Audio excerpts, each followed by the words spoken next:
En el noroeste de Beijing, un cañón de 20 kilómetros atraviesa las montañas. Es el cañón Yuyun, también conocido como Guangkou. Es el paso más importante para llegar a las llanuras centrales desde la llanura de Mongolia, atravesando las montañas Taehan y las montañas Yan. El paso de Yuyunkwan se encuentra en medio de este cañón.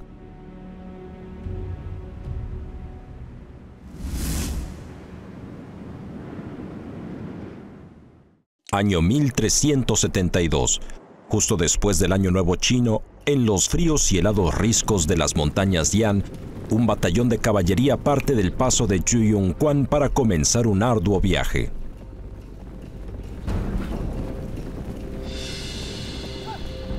Un general de 40 años de edad, Xu Da, el fundador del paso de Yuyunkwan, va a enfrentarse a la prueba más rigurosa de su vida.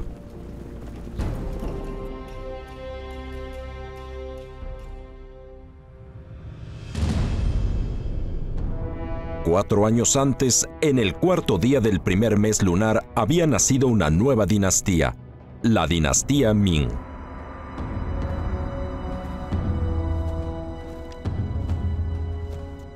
Zhu Yuanzhang, un ambicioso héroe de los estratos más bajos de la sociedad, consiguió el control de la ciudad más próspera de la baja cuenca del río Yangtze tras una sangrienta guerra de 12 años.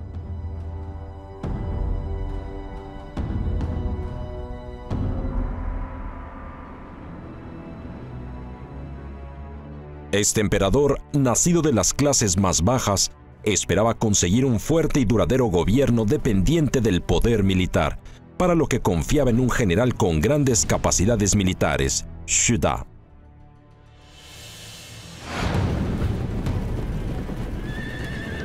El verano de la fundación de la dinastía Ming, el ejército liderado por Xu Da cruzó el río Amarillo para atacar la capital de la dinastía Yuan. Con los soldados Han bajo las murallas de la ciudad, el último emperador de Yuan sorprendió a todos retirándose hacia las llanuras del norte.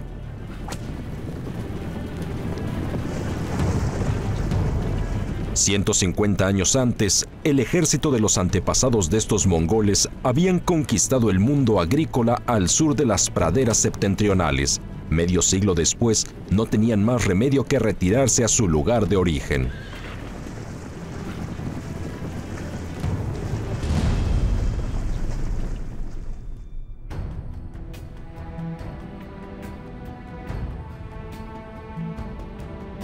La capital de Yuan, la ciudad más próspera del mundo, de la cual Marco Polo hablaba como una ciudad con un hermoso y delicado diseño imposible de describir con palabras.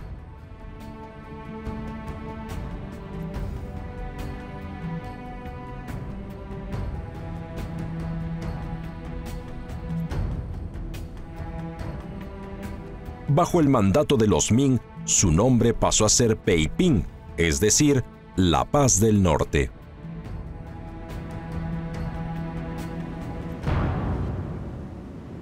Cuando Xu Da y sus soldados llegaron a Peiping, recibió órdenes de proteger los alrededores de la ciudad por las montañas Yan, por lo que inició la construcción del paso de Yuyunkwan. Según los registros históricos, Xu Da construyó un cuartel de piedra entre dos montañas, con una circunferencia de más de 4 kilómetros y una altura de 14 metros. Tras más de 200 años de construcción y renovación, el paso de Yuyunkwan se convirtió en un completo sistema de defensas con 5 líneas defensivas diferentes. Precisamente, Xu Da se sirvió del paso para desvanecer el poder de los mongoles sobre la Gran Muralla 2 años después.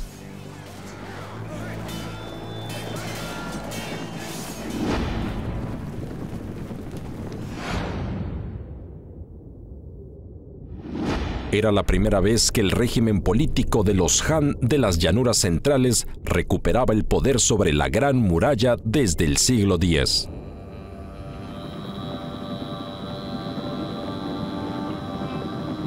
Tras su retirada, la dinastía mongola continuó con su imperio a 200 kilómetros al norte de Beijing.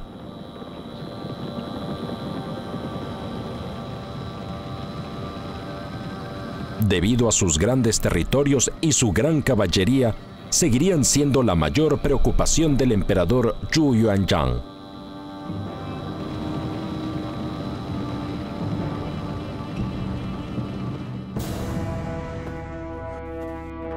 El emperador procedente de la cuenca del Yangtze tenía la esperanza de poder controlar todo el territorio de la dinastía Yuan, incluidas las praderas y el desierto al norte de la muralla.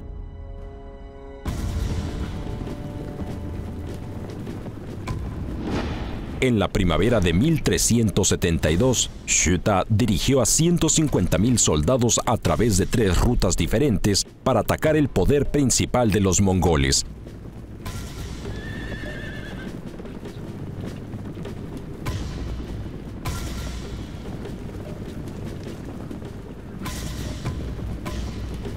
El emperador esperaba solucionar de esta forma el problema de los territorios del norte.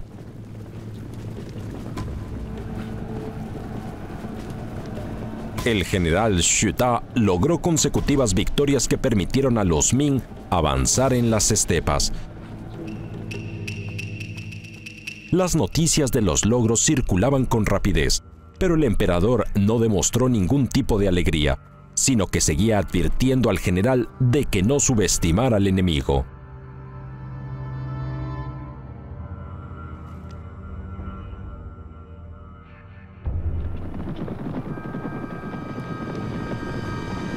Pero la sed de victoria de Xu Da acabó con su calma y la razón.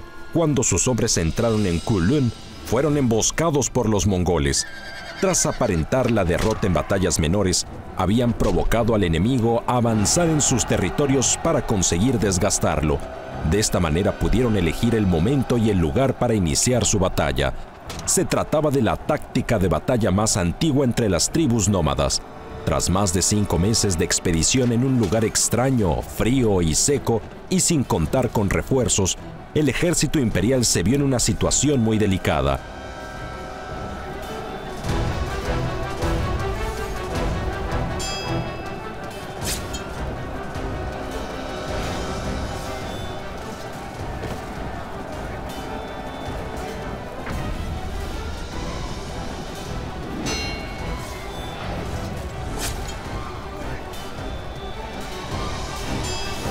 La infantería de Ming sufrió los ataques de la caballería mongola, que acabó con más de 10.000 hombres.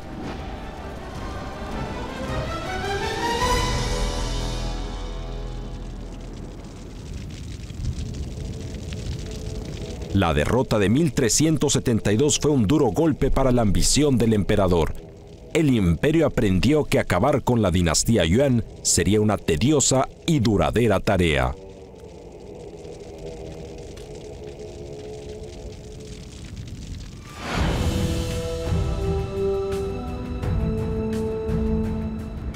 Un año después, la dinastía Ming comenzó la construcción de pasos de montaña y defensas en el norte. En el año 1373, en el corredor de Hexi, el paso más estrecho entre los sistemas montañosos del sur y del norte, se construyó un cuartel de más de 730 kilómetros de perímetro y 6 metros de alto, que sería el precursor de Yaoyuan. En el 1374, la dinastía Ming inició la construcción del nuevo paso de Yanmen en Shanxi. Hoy en día, a 20 kilómetros al norte del condado Tai en Shanxi, se mantiene en pie un imponente paso en medio del valle. En el año 1381, Xu Da inició la construcción de un fuerte que conectaría las montañas Yan con el mar de Puhai, que se denominaría el Paso de Shanhaiquan. Ese mismo año dirigió a 15.100 hombres para construir un total de 32 pasos en las montañas Yan. Las ruinas de estos famosos pasos de Ming aún conservan las características del general Xu Da.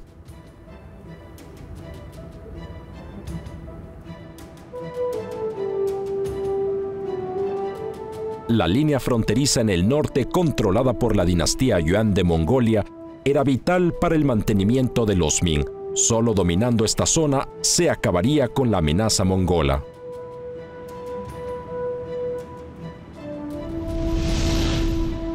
El sistema de defensa comenzaba en el oeste, en el paso de Yaoyuan, y llegaba al oeste hasta el mar de Pohai.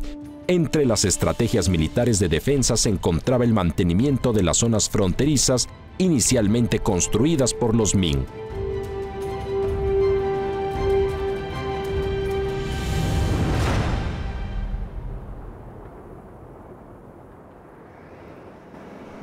A finales del año 1392, un ejército de Ming acababa de cruzar la Gran Muralla en dirección al norte. Se trata de un grupo de jóvenes que han dejado de ser granjeros, deseosos de saber qué les depara el futuro.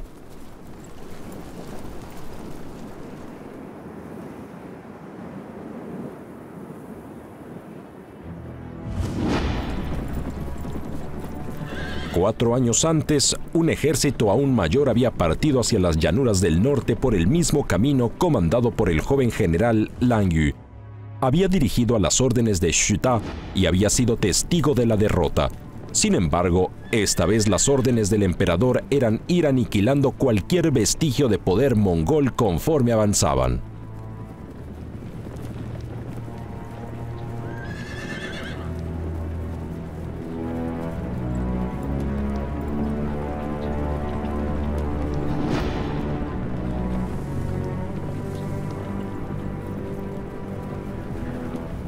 Fue un arduo camino, avanzaron 2000 kilómetros al norte desde las fronteras de Ming.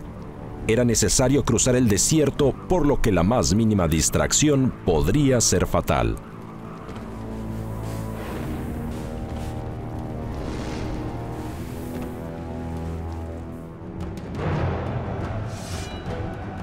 Los soldados de Yuan del norte no esperaban que Lang Yu tuviera el valor de cruzar el desierto. Por eso, cuando los soldados imperiales aparecieron ante sus campamentos, no les quedó más remedio que huir.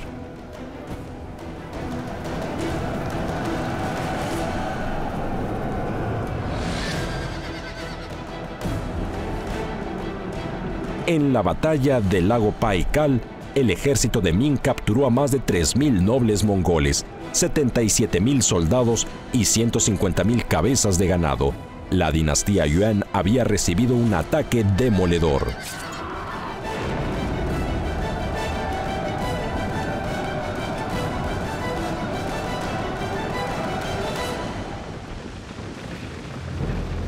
El emperador Zhu Yuanzhang construyó al norte de la muralla los cuarteles estratégicos de Taning, Kaiping y Tongshen, donde acuarteló a soldados que cultivaban la zona y gracias a los cuales la dinastía Ming logró el control de la zona al norte de la muralla, tierras muy fértiles para el pastoreo.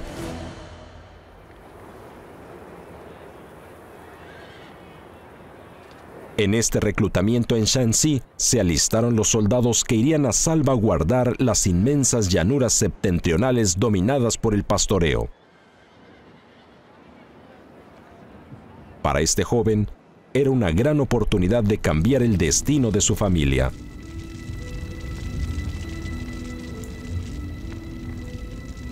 Según la normativa estipulada por el emperador Zhu Yuanzhang, una de cada 3 familias debía alistar un soldado que posteriormente tendría una familia. La familia de este también podría alistarse en el futuro. De esta forma el puesto de soldado se iba pasando generacionalmente.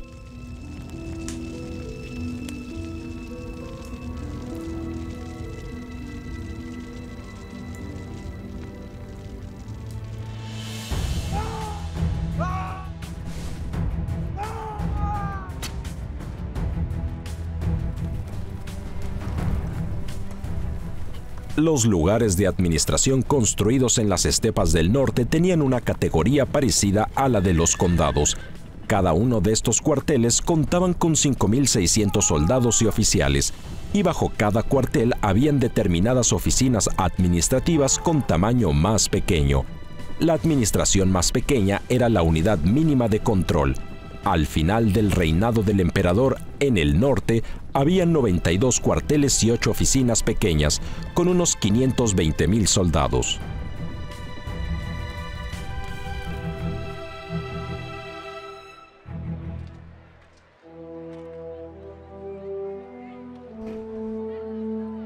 Los soldados jóvenes contaban con 50 acres de tierra en las estepas que rodeaban los cuarteles.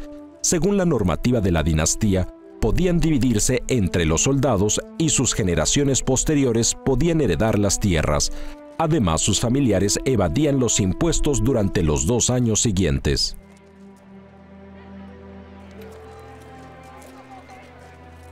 Por estas condiciones, los jóvenes deseaban partir de su hogar y comenzar una vida nueva más allá de la muralla.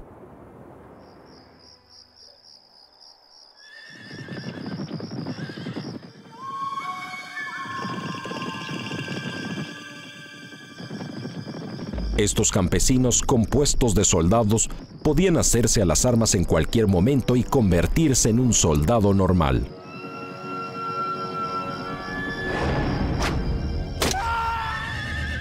Los gobernantes tenían la esperanza de que este tipo de asentamientos de soldados resolvieran los problemas de capacidad militar en las fronteras.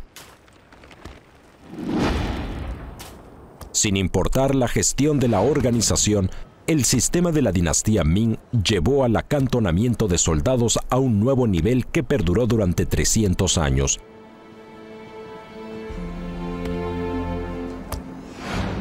Las medidas obtuvieron notables resultados, por lo que el emperador afirmó que la nación estaba produciendo millones de soldados sin gastar ni un grano de arroz de los ciudadanos.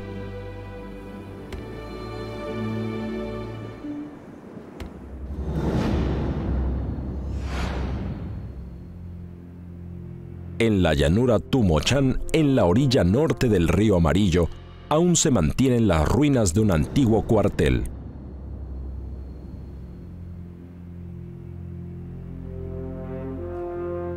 Se trata de un cuartel construido con loés comprimido, con un área de unas 3.000 piscinas. Este cuartel protegía una zona en la que el río gira hacia el noreste, cuenta con un impenetrable torreón de 9 metros de altura para defender el caudal del río Amarillo.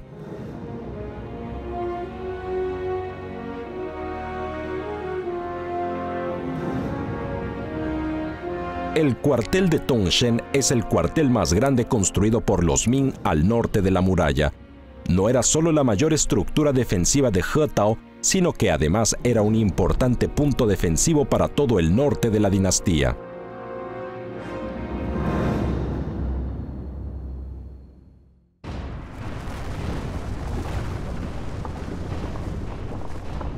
En los miles de kilómetros de estepas, los cuarteles de la dinastía Ming en los que se acantonaban los soldados para cultivar, consiguieron una enorme importancia y pasaron a ser un componente del sistema de defensa de la Gran Muralla, que sirvió a la dinastía de segunda línea defensiva entre el paso de Shanghai-Quan y el paso de Jiaoyu-Quan y como método de avance de la influencia de Ming 200 kilómetros hacia el norte.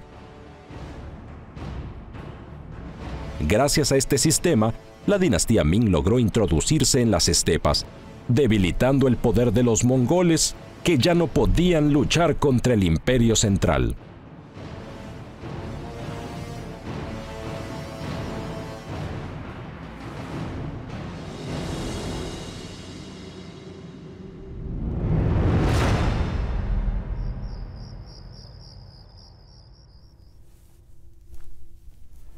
Año 1399. Peiping. Chu Ti, el cuarto hijo de Zhu Yuanyang, estaba a punto de tomar una decisión que cambiaría su vida y la de muchas personas. Con solo 11 años, se había convertido en el rey de Yan. Con 21 años comenzó su carrera de guardia en Peiping.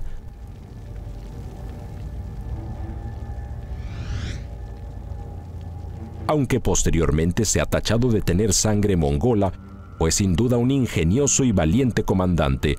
Se ganó el favor de su padre tras resistir un ataque de los mongoles en el norte. En estos momentos, ya había vivido en el norte durante 18 años.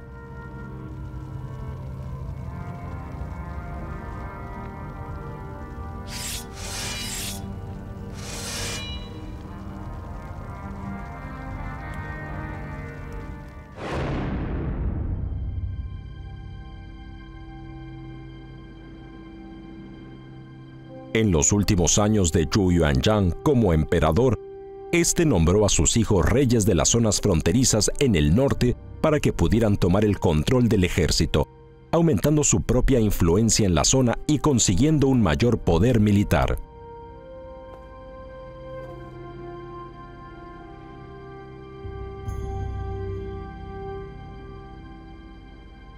Los reyes emplazados en el norte se denominaron los reyes de la muralla. Con ellos el emperador se aseguraba la tranquilidad en las zonas fronterizas. Desde 1390 hasta 1396, con Yuti como líder de los reyes de la muralla, se llevaron a cabo 5 campañas contra los mongoles, que aumentaron la paz y la estabilidad de las zonas fronterizas.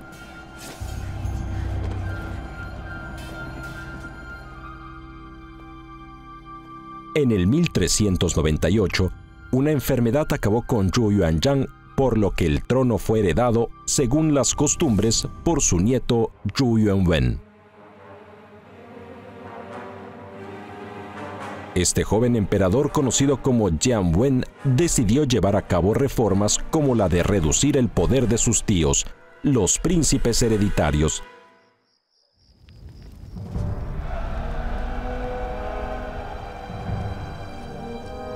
En una tesitura, pues si no actuaba, el nuevo emperador acabaría con su poder.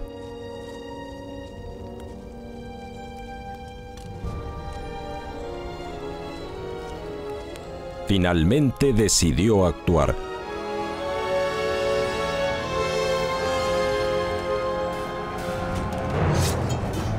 Yuti dirigió a los 800 guardias imperiales del Palacio de Yan y dio comienzo a una sublevación. Asesinó al canciller enviado por el nuevo emperador para proteger Peiping y acabó con las relaciones con su sobrino.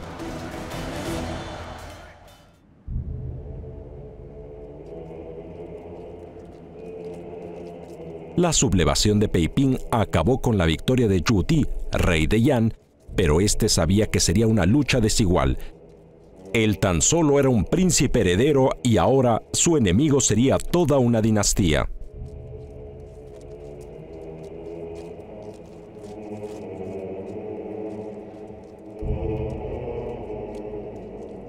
Si quería alzarse con la victoria, tendría que encontrar a un poderoso aliado.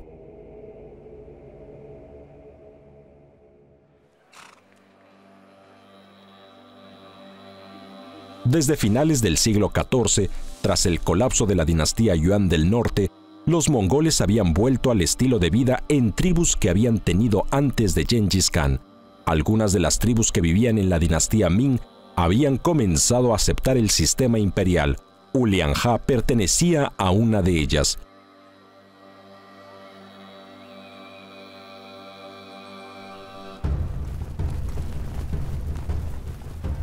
Yuti consideraba que la sobresaliente caballería de la tribu de Ulianja sería un gran aliado por su capacidad de asalto a largo alcance.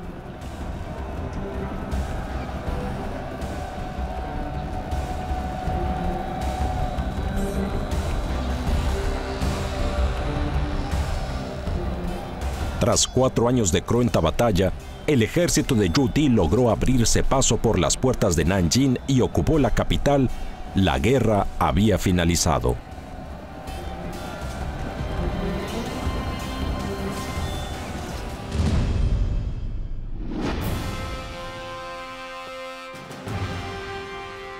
Yuti reemplazó a un Jian Wen en paradero desconocido y se convirtió en el tercer emperador de la dinastía Ming.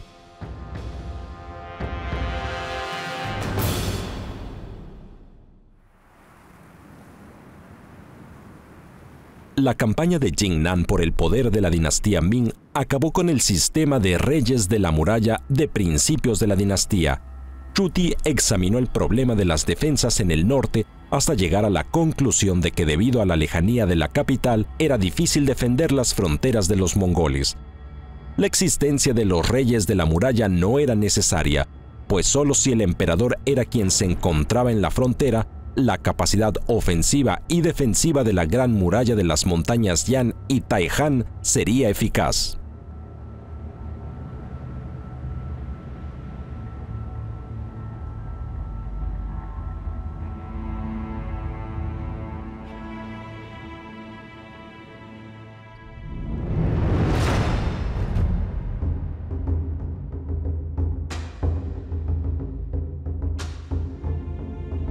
Comenzaba así un inmenso proyecto real a poca distancia de la Gran Muralla Imperial en el norte.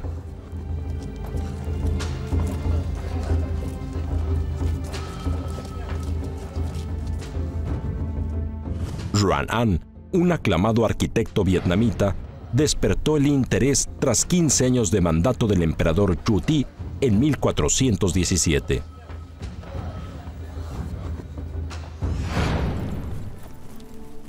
Diez años antes, un aún joven Ruan An había sido capturado en la batalla de conquista de An Nam.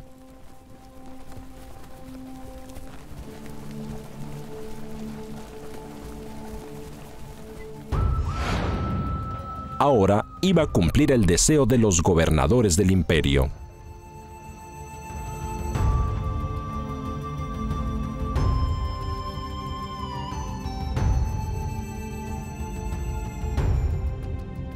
Peiping, que en el pasado había sido la antigua capital de los mongoles, Tatu, tenía una situación geográfica inmejorable al sur de la Gran Muralla, un lugar de encuentro entre el nomadismo y la agricultura.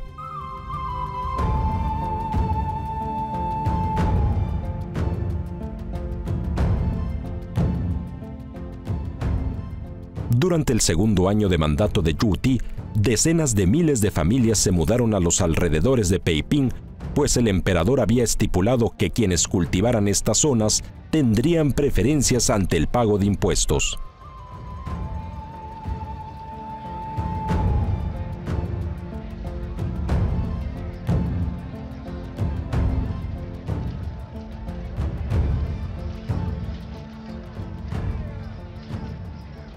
Su intención era conseguir desplazar la capital hasta la ciudad de Peiping.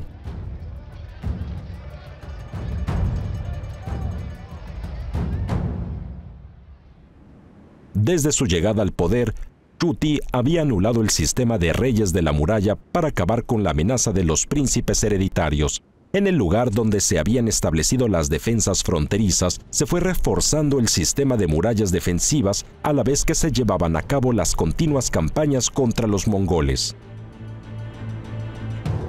En el año 1413, Chu Ti ordenó construir plataformas de señales de humo en los condados administrativos y creó unas normas fijas para su construcción. Al año siguiente, reguló la construcción de fuertes militares.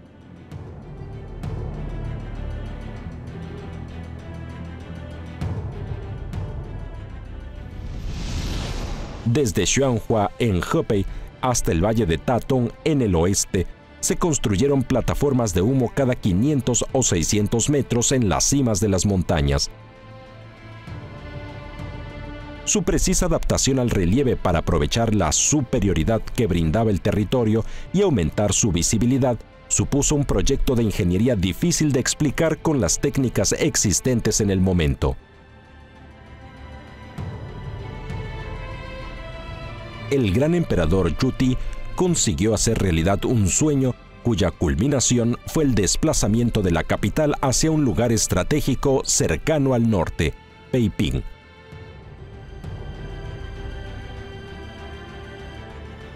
En el año 1415 se finalizó otro enorme proyecto de ingeniería. Los constructores habían despejado el extremo norte de un canal de navegación y habían construido un acueducto de 130 kilómetros para que el agua pudiera discurrir desde los más de 30 metros de altura del río Amarillo hasta Beijing. En el canal se construyeron 36 esclusas que permitirían al torrente de agua llegar hacia Beijing para atraer a una gran cantidad de campesinos y soldados.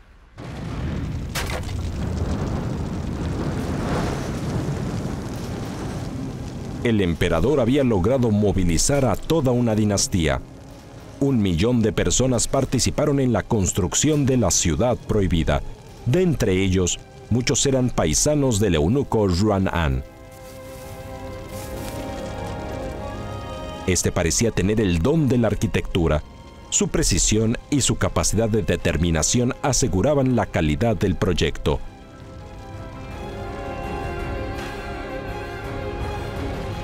Ruan An transformó la ciudad que habían dejado los mongoles. Se construyeron puentes, trincheras y el Palacio Real donde viviría el emperador al oeste de la Ciudad Prohibida.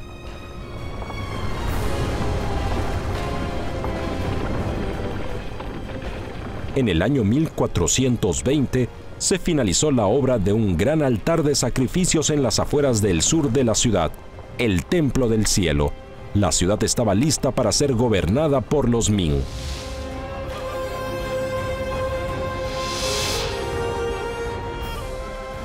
En 1421, el emperador Yu Ti, tras trasladar la capital desde Nanjing hasta Peiping, cambió el nombre de la ciudad por Beijing.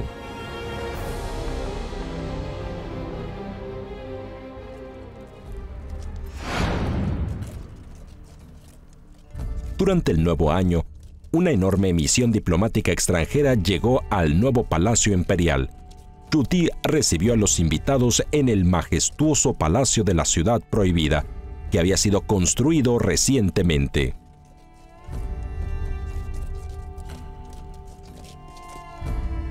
Participaron en esta nueva ceremonia imperial reyes de Asia Central, Oriente Medio, África y de otros muchos países que habían llegado a través de la Ruta de la Seda y habían cruzado la Gran Muralla para llegar hasta Beijing.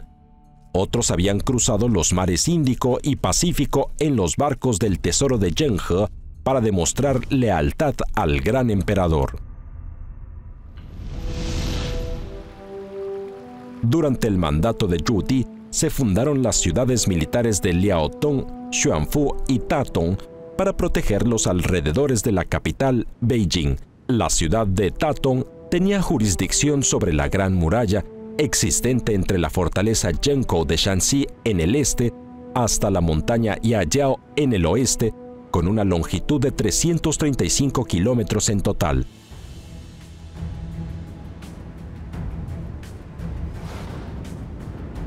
El ejército de élite protector de la ciudad, sumado a sus recursos naturales, así como el poder de convicción y de gobierno del emperador, aumentaron la efectividad de las estrategias en las zonas fronterizas.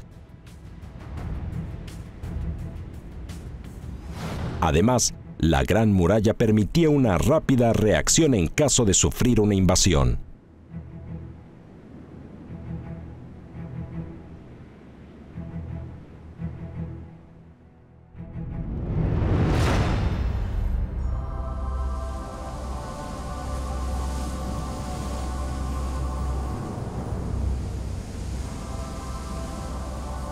En el año 1421, una flota de cientos de buques partía de la costa suroeste de China. Se trataba de la flota más grande del mundo. Su comandante era Zheng He, el eunuco de mayor confianza del emperador Yu Ti.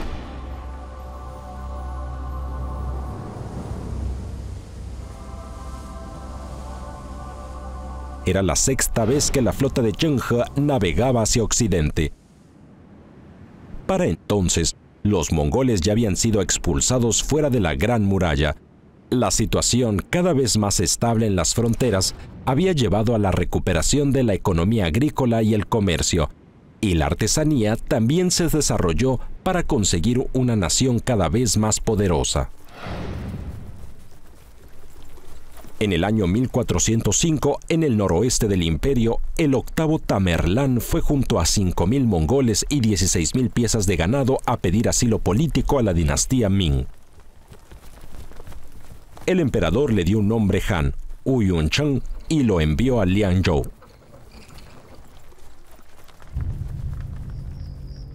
A partir de este año, Yu Ti había tomado una importante decisión, la de crear una imponente flota que representara a la dinastía en los territorios occidentales.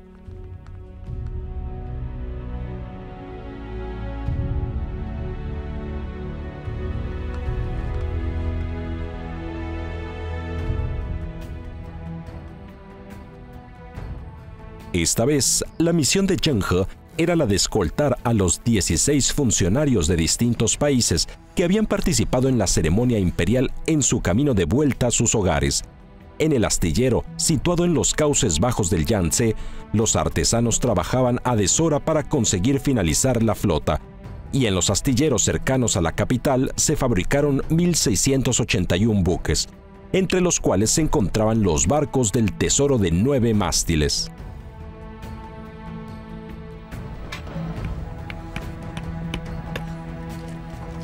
Los ingenieros navales de China habían dominado la técnica de construcción naval bastante tiempo antes.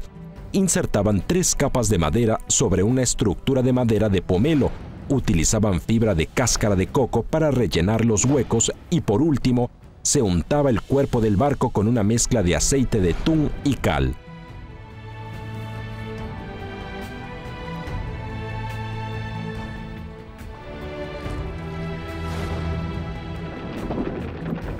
Este era el buque más grande de la flota imperial, con 150 metros de longitud y 60 de ancho. En esa misma época, la segunda flota más grande del mundo provenía de Venecia, con 300 navíos ligeros.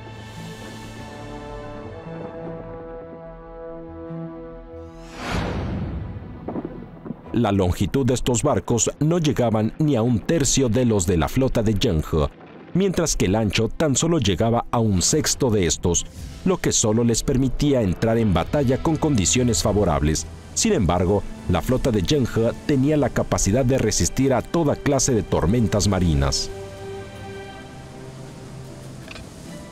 La primera mañana de navegación, el timonel se aseguró de que el rumbo estaba fijado hacia la estrella polar y el navegante hizo las mediciones para comprobar su latitud. Tras obtener los datos, la tripulación navegó durante 24 horas hacia el sur y posteriormente volvió a medir la latitud de la estrella polar. De esta manera, no solo conseguían fijar el cambio de latitud, también el cambio de magnetismo para corregir sus compases, lo que les permitía conocer la velocidad y la distancia. Estas técnicas de navegación están recogidas en el U-Page, una monumental obra militar que recogía tanto las técnicas navales recabadas en estas expediciones, así como una gran cantidad de importante información sobre el sistema de defensa de la Gran Muralla.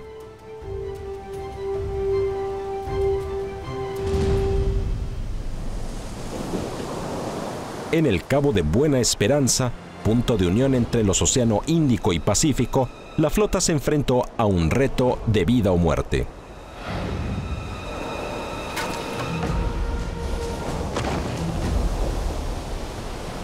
Durante el viaje se encontraron con tormentas muy violentas que demostraron la fiabilidad de la tecnología naval china. Debido al cuerpo de los barcos y a su estructura interna, los navíos de Zheng eran los buques de larga distancia más fiables del mundo durante el siglo XIV y principios del XV.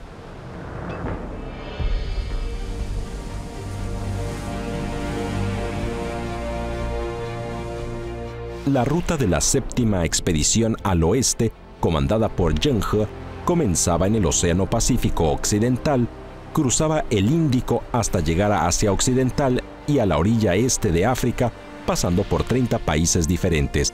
Supuso el inicio de las rutas navales entre el Pacífico y el Índico. A principios del siglo XV, cuando el resto del mundo aún no se había lanzado al mar, las flotas navales de China ya tenían gran experiencia cruzando los océanos, llevando la avanzada civilización china a otras partes del mundo y reforzando el intercambio cultural entre Oriente y Occidente, una hazaña primordial en la historia antigua de China.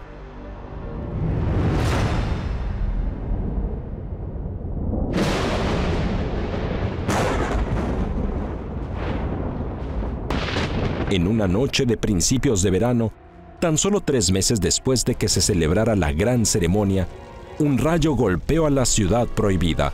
Provocó un intenso fuego que pronto quemó los 3 pabellones más lujosos del palacio.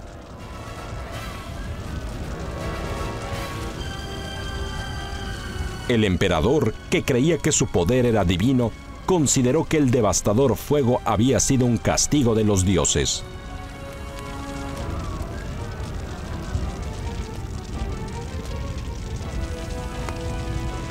El emperador Yu Ti estaba pasando por el momento más frustrante de su vida.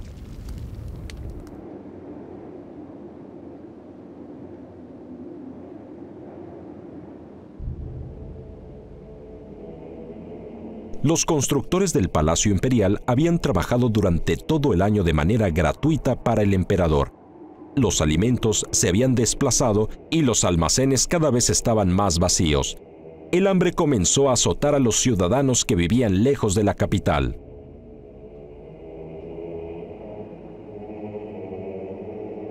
En el sur se inició una devastadora epidemia que en 2 años hizo perder la vida a más de 170.000 personas tan solo en Fujian. El incendio incentivó las críticas por haber desplazado la capital hasta Beijing.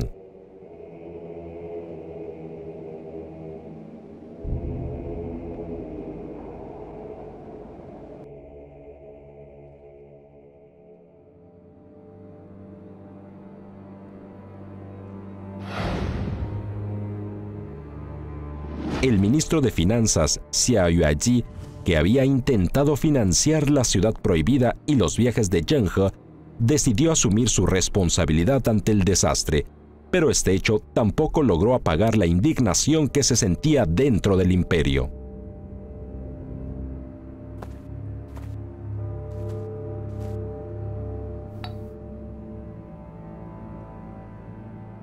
En los 4 años siguientes, el emperador Yu Ti, con ya más de 60 años, dejó de ser el heroico gobernante que había sido para dejar salir a un violento e irascible anciano.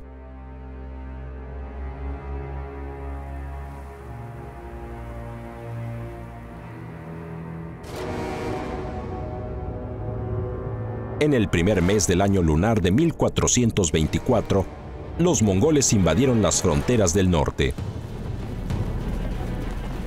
Un sexagenario emperador vio en este hecho una gran oportunidad y partió en persona a una expedición contra los mongoles. Durante su juventud, había vencido en multitud de ocasiones a los mongoles gracias a su rápida caballería.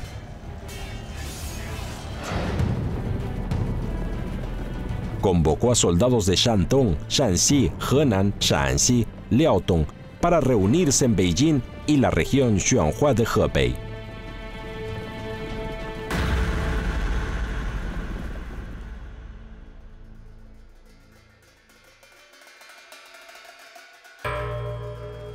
Antes de esa campaña, el ministro Xia Yuanji, experto financiero más leal al emperador, que había conseguido financiar los proyectos de la Ciudad Prohibida y del Gran Canal, así como las expediciones de Zheng He, avisó al emperador de que sería imposible encontrar una forma de financiar la guerra que se avecinaba, por lo que el emperador lo encarceló.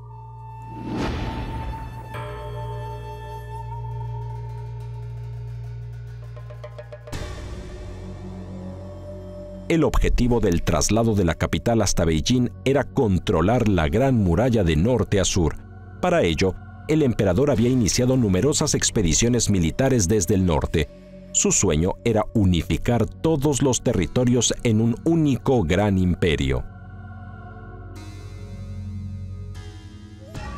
Sin embargo, la guerra no llevó a la paz, ni tampoco logró cumplir el anhelado sueño del emperador.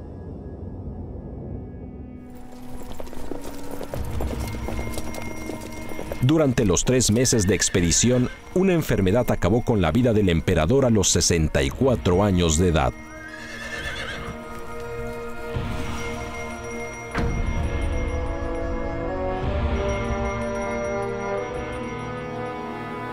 El funeral de Yu Ti se celebró en un Beijing devastado por un incendio.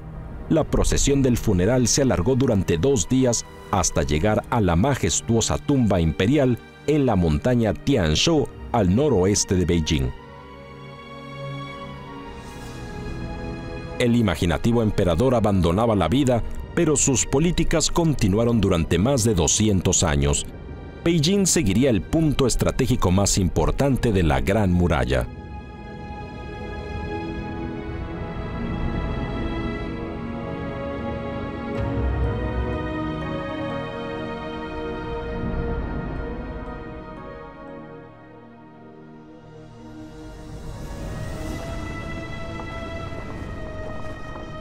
En el año 1430, el sucesor de Yu Ti desplazó el último fuerte en la llanura de Mongolia, en Tuolun, hasta Tushekou, en las montañas Yan.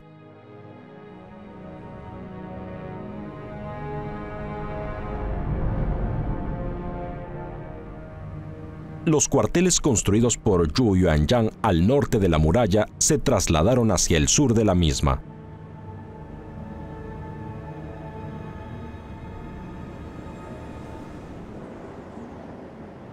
Hoy en día, en Chicheng, Hebei, aún se mantiene en pie un fragmento de muralla.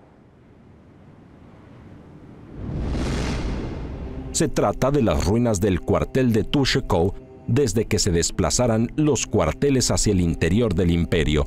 Esta inaccesible fortaleza, situada en las praderas del norte, controlaba el paso hasta la capital. Se convirtió en el paso de defensa militar más importante de la dinastía Ming. Tras la muerte de Zhu Ti, el sueño de unificar el exterior y el interior de la muralla se volvió muy remoto. El nomadismo y la agricultura volvieron a aislarse. Los habitantes de las vastas estepas más allá de la muralla no tenían más remedio que desplazarse hacia el sur para cometer saqueos para mantener su economía. La estrategia militar de la dinastía Ming pasó a centrarse en la defensa de sus territorios. La Gran Muralla, desde el paso de Shanghai-Quan hasta Jiayuquan, se convirtió en el moderador de las relaciones con los mongoles y la línea de comercio entre ambas naciones.